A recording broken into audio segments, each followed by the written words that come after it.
नाम गुमनामी बाबा, लेकिन सवाल कई, क्या वो खुद सुभाष चंद्र बोस थे या नेताजी के बेहद करीबी? क्या गुमनामी बाबा के रूप में नेताजी अपनी ज़िंदगी के आखिरी वक्त में फैजाबाद में रह रहे थे? 17 सितंबर 1985 को गुमनामी बाबा की मौत होती है। मौत के 2 दिन बाद उनका अंतिम संस्कार गुप्तार घाट के करीब कंपनी गार्डन में चुपचाप कर दिया जाता है।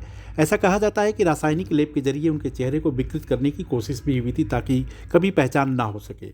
गुमनामी बाबा कहाँ से आए थे, जानकारी सटीक नहीं है। दरअसल फैजाबाद में कभी किसी एक घर में वो लंबे समय तक नहीं रहे, अपने बारे में जानकारी भी कम देते थे। इसके अलावा जो लोग उनकी निजी सेवा में लगे थे उनको भी बदल देते थे।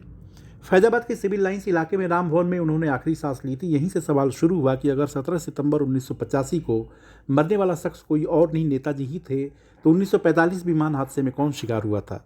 नेताजी एक ऐसी शख्सियत रहे जिनके बारे में कहा जाता है कि उन्हें समझ पाना आसान नहीं। इन सब के बीच गुमनामी बाबा और नेताजी के कनेक्शन के पीछे एक बक्सा बताया गया।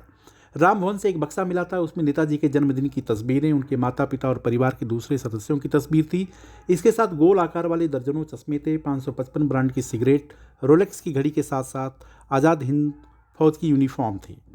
गुमनामी बाबा की मौत के बाद रहस्य इसलिए भी गहरा गया कि जो लोग 23 जनवरी को उनके जन्मदिन पर आया करते थे वे उनकी मौत के समय नहीं आए, और 2 दिन के इंतजार के बाद प्रशासन और फौज ने उनका अंतिम क्रियाक्रम कर दिया। अब सवाल ये था कि किसी भी साधारण शख्स या सिविलियन का अंतिम संस्कार सैन्य इलाके में नहीं किया जा सकता, तो गुमनामी बाबा का अंतिम संस्कार वहाँ पर क्यों किया गया? इस वजह से शक गहराने लगा और जांच के लिए मुखर्जी कमीशन के साथ साथ 2 और आयोग बनाए गए। हालांकि तीनों कमीशन ने गुमनामी बाबा को नेताजी मानने से इनकार कर दिया था। अगर आपको हमारा वीडियो पसंद आया हो तो चैनल को लाइक और सब्सक्राइब करें। देखते रहिए इंडिया अड्डा।